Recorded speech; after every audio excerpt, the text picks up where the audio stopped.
Friends, स्वागत है आपका मेरे यूट्यूब चैनल अमेजिंग क्लासेस में। तो फ्रेंड्स, आज हम देखने वाले हैं क्लास 9 का अर्धवार्षिक परीक्षा प्रश्न पत्र का जो विषय हिंदी है और जिसका जो कोड है वो है N01 और समय जो होगा 3 घंटा आपके पास होगा और जो विषय आपका वो हिंदी है। अब देखिए, कुछ नोट्स दिए होते हैं, पहले उसको हम पढ़ लेते हैं। नोट्स में क्या कह रहा है, आप प्रश्न पत्र को 2 खंड आ और बा में विभाजित किया गया है। तो जो पहला हमारा प्रश्न है वो यानी कि आ होगा, जो दूसरा प्रश्न होगा वो बा में विभाजित है। खंड आ में बहुविकल्पीय प्रश्न तथा खंड बा में वर्णात्मक प्रश्न दिए गए हैं। गा बहुविकल्पीय प्रश्न तो उत्तर को ओ मार्कशीट पर तथा वर्णात्मक प्रश्नों के उत्तर अपनी उत्तर पुस्तिका में देना है। तो यह आपके लिए बहुत इंपॉर्टेंट है वीडियो।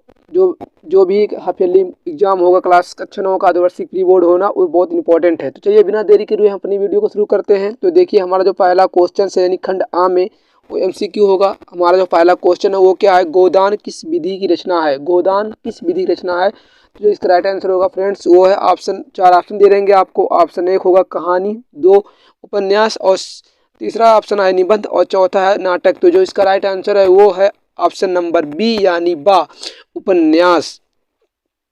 यानी कि गोदान क्या है, उपन्यास है।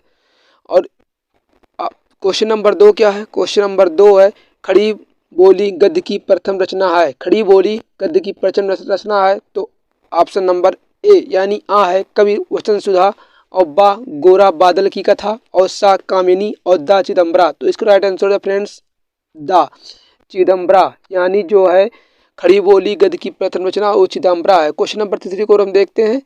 तीसरा हमारा क्या है, कामिनी के लेखक हैं। ये बहुत इंपॉर्टेंट है, बहुत सस्ता भी है, बहुत इजी है। इसका जो राइट आंसर है वो जयशंकर प्रसाद जी हैं, जयशंकर प्रसाद। ठूठा आम संस्मरण विधा की रचना के लेखक कौन है। तो ऑप्शन 1 है जयप्रकाश भारती, ऑप्शन 1 है जयप्रकाश भारती, ऑप्शन बी है भक्त मोहन प्रसंग और सिंगारस के मखंडन और इसके जो राइट और ऑप्शन नंबर चौथा है माधव विलास। तो जो इसका राइट आंसर है वो है जयप्रकाश भारती। ठूठा आम। भारत दुर्दशा किसकी रचनाकार कौन है। भारत दुर्दशा रचनाकार कौन है। तो इसके जो राइट आंसर है ऑप्शन नंबर बा यानी हरिश्चंद्र जी है, भारतेंद्र हरिश्चंद्र जी वो है। साखी शब्द रामायणी किस रचना है। ये वेरी वेरी इंपॉर्टेंट है, ये बहुत इंपॉर्टेंट क्वेश्चन है आप सभी के लिए। साखी शब्द रामायणी किसकी रचना है। तो वो सिंपल है कि वो कबीरदास रचना है। किसकी, कबीरदास की रचना है। आश्रयदाता राजाओं की प्रशंसा किस काल की प्रमुख विशेषता है। तो वो है रीत काल की प्रमुख विशेषता है, यानी ऑप्शन नंबर ए रीत काल की प्रमुख विशेषता है। रासो ग्रंथ की भाषा कौन सी है। आ है पिंगल, बा है ब्रजभाषा, सा है अवधि और दा है खड़ी बोली। तो जो इसका राइट आंसर है वो है ऑप्शन नंबर दा यानी खड़ी बोली। खड़ी बोली इसका आंसर है। ज्ञान श्रेयी शाखा के प्रमुख कवि कौन से हैं। तो ऑप्शन नंबर आ है सूरदास, बा है कबीरदास और सा है तुलसीदास और दा है केशवदास। तो जो इसका राइट आंसर है वो है ऑप्शन नंबर बा यानी कबीरदास। कबीरदास। श्री रामचरितमानस किस विषय भाषा में लिखा गया है। श्री रामचरितमानस किस भाषा में लिखा गया है। तो वो है ऑप्शन नंबर ए है जो बघेली और बा है अवधि और सा है राजस्थानी और दा है खड़ी बोली। यानी कि जो राइट आंसर इसका है फ्रेंड्स वो है ऑप्शन नंबर बा यानी सेकंड वाला, अवधि में लिखा गया है। सिंगारस का अस्थाई भाव क्या है। सिंगारस का अस्थाई, बहुत सिंपल क्वेश्चन है ये, बहुत इजी क्वेश्चन है ये। तो जो पहला ऑप्शन निर्वेद है, बा वत्सलता और सा है उत्साह और दा है रति। तो इसका राइट आंसर है दा है। इसका जो राइट आंसर है वो दा है यानी कि रति उसका अस्थाई भाव होता है सिंगार रस का। वर्णों की आवृत्ति होती है। तो अभी हम पढ़ के आते हैं परिभाषा में कि जो ऐसी अलंकार जिनमें वर्णों की आवृत्ति बार बार, उसे क्या कहते हैं, उसे क्या कहते हैं फ्रेंड्स, उसे अनुप्रास अलंकार कहते हैं, उसे अनुप्रास अलंकार कहते हैं। तो जो इसका राइट आंसर क्या होगा वो होगा ऑप्शन नंबर बा अनुप्रास अलंकार। ठीक है। और उसी प्रकार क्वेश्चन नंबर 13 है अधिकांश छंद विभाजित होते हैं। अधिकांश छंद विभाजित होते हैं तो वो होगा ऑप्शन नंबर जो इसका है आ है यति में और बा है गति में और सा है चरणों में और दा वर्णों में। तो वो है चरणों में। ऑप्शन नंबर जो डी है यानी कि सी है यानी सा है वो चरणों में, यही इसका सही आंसर होगा।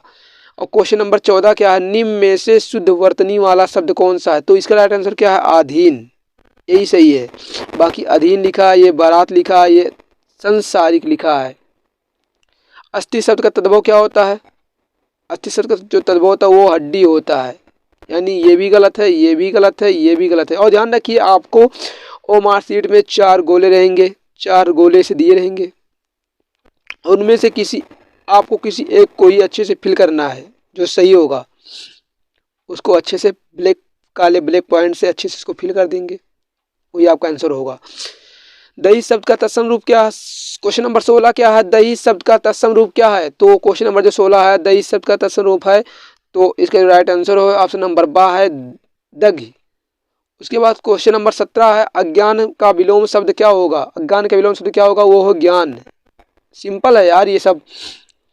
कमाल, राजीव, जलज, नलन आदि क्या कहलाते हैं? जिनके एक से अधिक नाम हो वो क्या कहलाते हैं? वो पर्यायवाची कहलाते हैं, वो पर्यायवाची ही कहलाते हैं, पर्यायवाची कहलाते हैं। तो क्वेश्चन नंबर 19 क्या है, रमय रूप का राम, रमय रूप है राम का कौन सा? तो ये तृतीय विभक्ति बहुवचन, यानी ऑप्शन नंबर बी, बा वाला राइट आंसर होगा, तृतीय विभक्ति बहुवचन। और क्वेश्चन नंबर 20 है, यानी कृ धातु विधि लीडिंग लकार मध्यम पुरुष दिव्यवचन का रूप बताइए। तो वो क्या है? वो होगा करेत, यानी ऑप्शन नंबर आ is the right answer, right. चलिए क्वेश्चन नंबर जो हो गया खंड खा गया हमारा, जिसमें हमारा है वर्णनात्मक प्रश्न। इसमें हमें प्रश्नों को अच्छे से लिखना होगा। जो प्रश्न नंबर पहला कह रहा फ्रेंड्स, वो देखिए हमारा जो प्रश्न नंबर पहला कह रहे हैं किस है, वो कह रहा है निम्नलिखित गद्यांश पर आधारित प्रश्नों के उत्तर दीजिए। निम्नलिखित गद्यांश पर आधारित प्रश्नों के उत्तर देना है आपको, यानी कि जो ये गद्यांश दिया हुआ है आपको, इसको अच्छे से आपको पढ़ लेना है, इसको पूरे को अच्छे से आप पढ़ेंगे। और जो नीचे क्वेश्चन पूछे हुए हैं, जैसे उपयुक्त गद्यांश का संदर्भ अथवा पाठ और लेखक का नाम बताइए, तो आप क्या लिखेंगे इसमें से? संदर्भ कैसे लिखते हैं मैं बता दे रहा हूँ आपको। लिखेंगे आप प्रस्तुत पाठ हमारी पठाय पुस्तक हिंदी के गद्य के, अब जिस पाठ से लिया गया है उस पाठ का नाम और इसके लेखक कौन, इसके लेखक का नाम लिख देंगे। प्रस्तुत गद्यांश लेखक क्या कहना चाहता है? प्रस्तुत गद्यांश लेखक कहना चाहता है कि वैद्य का हमारे जीवन में क्या महत्व है, वैद्य का हमारे जीवन में क्या महत्व है, यानी कि डॉक्टर का हमारे जीवन में क्या महत्व है फ्रेंड्स। और तीसरा जो है, यदि लेखक वैद्य एवं भूगोल वक्ता हो तो क्या करता?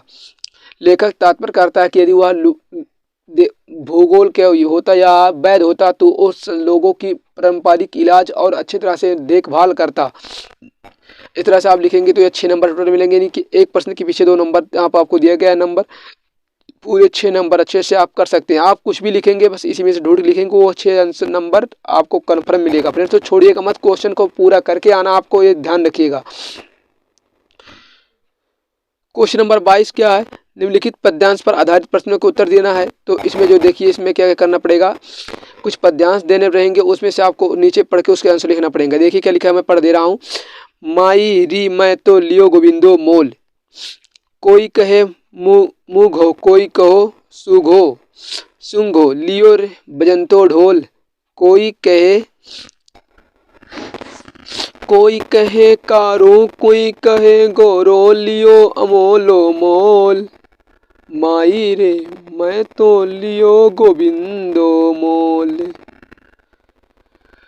कोई कहे मुघो, कोई कहे सूंघो, लियो बजंतो ढोल, माई रे मैं तो लियो गोविंदो मोल, कोई कहे मुघो, लियो तराजू तोल, मैया रे मैं तो लियो गोविंदो मोल, माही कूब सब जानत है, ली रे आँखी खोल, मीरा को प्रभु दर्शन दीन्यो, पूर्व जन्म के कोल, मैया रे मैं तो लियो गोविंदो मोल। देखिए इस प्रकार से आपका पद्यांश है। जो प्रश्न पूछेगा क्या कह रहा, प्रस्तुत पद में मीराबाई द्वारा क्या बताया गया है? प्रस्तुत पद में मीराबाई जी कहती हैं कि अपनी माता जी से वर्णन करती कि हे मैया, मैंने भगवान श्री कृष्ण को, नटखट भगवान श्री कृष्ण को मोल ले लिया है। हे मैया, मैंने भगवान श्री कृष्ण को मोल ले लिया है और मैंने तो तराजू से तौल करके मोल लिया, या स्पष्ट कीजिए। मीरा जी कहती हैं माता जी से कि हे मैया, मैंने उन्हें कहीं चोरी से नहीं पाया है, बल्कि तराजू से अपने अधिकार का, जो हमारे हिस्से में था, जो हमारे हिस्से में आता है, हमने उसे बराबर नाप तोल कर उन्हें लिया है, ना कि चोरी की है। क्वेश्चन नंबर तीसरा क्या, मीरा की भक्ति का भाव वर्णन करें। मीरा की भक्ति का वर्णन करते तो लिखेंगे आप, प्रस्तुत पद्यांश में कवि कहना चाहता है कि मीरा भगवान श्री कृष्ण के प्रेम में विपुलता पूर्वक होना चाहती थी। उन्हें भगवान श्री कृष्ण अपने पति का आधार मानती थी। इस प्रकार कवि उनसे प्रेम पर प्रभावित होकर भगवान श्री कृष्ण के प्रेम का मार्मिक वर्णन किया गया है, इसी इसका राइट आंसर होगा। क्वेश्चन नंबर 23 यानी कि जो आपका ये है 23, निम्नलिखित संस्कृत अवतरणों में किसी एक का संदर्भ सहित व्याख्या करना है। इसमें आपको 6 नंबर टोटल मिलेंगे। देखिए अब ये भी आपको 6 नंबर ही पूरा दिलाएगा, 6 नंबर देगा, यानी कि प्रत्येक क्वेश्चन के पीछे 2-2 नंबर है, 2-2 नंबर है, यानी 6 नंबर टोटल मिलेगा।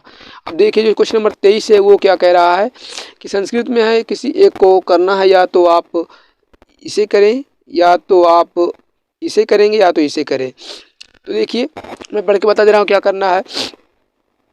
विनया ही मनुष्याणम भूषणम, विनयशीलम जना सर्वे जनान्नम प्रियम भवत, विनय सदाचारत उद्भवत, सदाचार्यत न केवलम विनयम अपितु विविधा अन्येप्य सद्गुणा विकसन्ति, तथा यथ धर्मेव दक्षिणायां स्वयं आत्मविश्वासा निर्भीकता। अस्माकं भारतभूमे प्रतिष्ठां जगात सदाचार्यों असीत, भरतभूमि अनेकांशं सदाचाराण्यं पुरुषपुराण जननी, तेषां महापुरुषाणाम् आचरणम् अनुकरणीयत। या तो आप ये कर दें, या तो करें तेजस्व तेजस्व मध्यम वीरस्य मर्यव्यम कोई बलस्य बलमयी देयी ओजो ओजो मही देयी। अब इसका आप पढ़ेंगे, उसको पूरे अच्छे से सॉल्व करेंगे। चलिए क्वेश्चन नंबर 24 आपके सामने रहेगा कि नए मेहमान एकांकी के आधार पर विश्वनाथ का चित्रण कीजिए। एक आपके बुक के पीछे कहानी होगा जिसका नाम हो मेहमान एकांकी, ठीक है। तो इनमें से आपको ये उस कहानी लिखो, या तो दीपदान एकांकी को उद्देश्य लिखो। तो इसके लिए आपको पूरे 6 नंबर मिल रहे हैं फ्रेंड्स। आप या तो ये कर दें, या तो ये कर दें, और उसके लिए आपको 6 नंबर पूरे मिला जा रहा है, पूरा 6 नंबर मिला रहा है। अच्छे से आप करेंगे आपको 6 नंबर पूरा फिक्स से मिलेगा। क्वेश्चन नंबर 25 क्या रहा है, निम्नलिखित लेखों में से किसी एक का जीवन परिचय देते हुए उनकी रचनाओं का नाम लिखिए। या तो आप प्रताप नारायण मिश्र का जीवन परिचय लिख दिया, हजारी प्रसाद द्विवेदी का, या महादेवी वर्मा का। आप किसी एक का जीवन परिचय लिख दिया, उनकी रचना का 1-2 रचना लिख दीजिए जो लिखे हो। इसके लिए आपको 4 नंबर मिल रहा है। अच्छे से लिखिएगा, आपको 4 नंबर मिल जाएगा। उसके लिए क्वेश्चन नंबर खा है उसी में कि निम्नलिखित परिचयों में किसी एक का जीवन परिचय लिखते हुए उनकी रचनाओं को उल्लेख करना है। तो इसमें आपको या तो कबीरदास लिख दीजिए, मीराबाई या रहीम। तो मुझे तो लगता है कि सब लोग अधिकतर बच्चे कबीरदास का अच्छे से तैयार करते हैं, क्योंकि ये 10 में भी आता है और 9th में तो आएगा ही आएगा, ठीक है। तो आप इसका लिख दिए, उनकी भी एक जीवन ये रचना का नाम लीजिए। इनका रचना जानते हैं कौन सा, साखी समुद्र मैनी है, और अगर आप इनका लिखेंगे तो वो अलग होगा, इनका लिखेंगे तो अलग होगा। इसके लिए भी आपको 4 नंबर अच्छे से मिल रहे हैं। किन्हीं 2 प्रश्न पत्रों के उत्तर देना है। क्वेश्चन नंबर 26 क्या है, क्वेश्चन नंबर 26 कह रहा है कि अपनी पठाए पुस्तक के कंठस्थ किया हुआ कोई एक श्लोक लिखिए जो इस प्रश्न पत्रिका में ना आया हो। तो आपको एक कविता लिखना है जो इस प्रश्न पत्रिका में ना आया हो, ऐसा कुछ लिखना है कि जो इस प्रश्न पत्रिका में पूछा ही ना गया हो। तो वो लिखेंगे आप, तो उसके लिए आपको 2 नंबर मिलेगा। कितना, 2 नंबर उसके लिए आपको दिया जा रहा है, 2 नंबर पूरा फिक्स होगा। अब क्वेश्चन नंबर 27 क्या है, 27 कह रहा है कि नहीं, क्वेश्चन नंबर 27 क्या कह रहा है, किन्हीं 2 प्रश्नों के उत्तर संस्कृत में देना है। अब देखिए यहाँ 3 दिए गए हैं, लेकिन इनमें से कोई आपको 2 करना है। मनुष्यणाम परम धनम किम असत्, भक्त कुत्र गच्छन्ति, और राम कदर्शा दर्शयति। तो आप इनमें से कोई 2 को अच्छे से सॉल्व करेंगे, जिसके लिए आपको 4 नंबर देने। बताइए 4 नंबर, यानी एक क्वेश्चन पे 2 नंबर। अब इसमें देखिए क्वेश्चन नंबर 28 में किन्हीं 2 वाक्यों का संस्कृत में बात करना, उसका उल्टा करना है। यानी कि जो वहाँ वहाँ क्वेश्चन पूछा गया था, यहाँ इसको आप तुम कब लिखते हो, वह पैर से लंगड़ा है, पत्ता पेड़ से गिरता है, यह मेरा घर है, इसको आप संस्कृत में लिख दीजिए, अनुवाद करिए। इसके लिए आपको 4 नंबर दिए जा रहे हैं। अच्छे से 4 नंबर पा जाइए। क्वेश्चन नंबर देखिए, क्वेश्चन नंबर 29 क्या, आवश्यक कार्य हेतु एक दिन के लिए अपने प्रधानाचार्य को एक प्रार्थना पत्र लिखना है। अपने प्रधानाचार्य को आवश्यक कार्य पर लिखिए। जैसे आपको घर कोई अच्छा कोई आवश्यक कार्य पड़ जाए तो उसके लिए अपने प्रिंसिपल को एक दिन की अवकाश पत्र लिखना है, यानी कि एप्लीकेशन जिसे इंग्लिश में कहते हैं, वही लिखना है। या तो आप वो करें, 6 नंबर में है ये, वह तो वो करें, या तो केरना बैंक के प्रधानाध्यापक को अर्थात 1.5 ये तो एक पत्र लिखिए। तो अधिकतर बच्चे तो यही से करेंगे, मुझे पता है। फिर क्वेश्चन नंबर 30 है, निम्नलिखित में से मुहावरे लोकोक्तियाँ किसी एक के अर्थ बताते हुए वाक्य प्रयोग कीजिए। दांत पीसना हो गया, छोटा मुंह बड़ी बात, एक अनार से बीमार, ऊँट के मुंह में जीरा।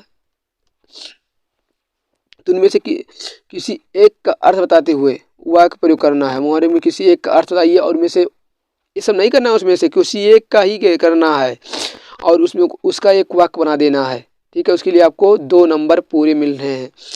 तो सो फ्रेंड्स, हमने आपको क्लास 9th का हाफ ईयरली एग्ज़ाम 2023-24 का, इसका कोड N01 है, वो अच्छे से सॉल्व कराया। यानी आपका जो पेपर्स प्री बोर्ड होगा वो आपके लिए बहुत इंपॉर्टेंट होने वाला है। आप इसको अच्छे से तैयार कर लेंगे क्योंकि क्वेश्चन इससे बाहर नहीं जाने वाला है।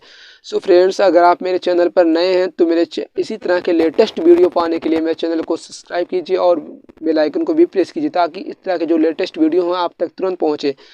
और जितने भी आपके छोटे भाई बहन हो उनको यहाँ तक वीडियो शेयर कीजिए और अधिक से अधिक लाइक कीजिए, सब्सक्राइब कीजिए, ताकि हम आप लोग के ही से सब कुछ होगा। तो आई होप आप लोग को अच्छे समझ में आ गया होगा, मुझे पता है। चलिए, तब तक के लिए जय हिंद जय भारत। मिलते हैं आपसे अगली वीडियो में।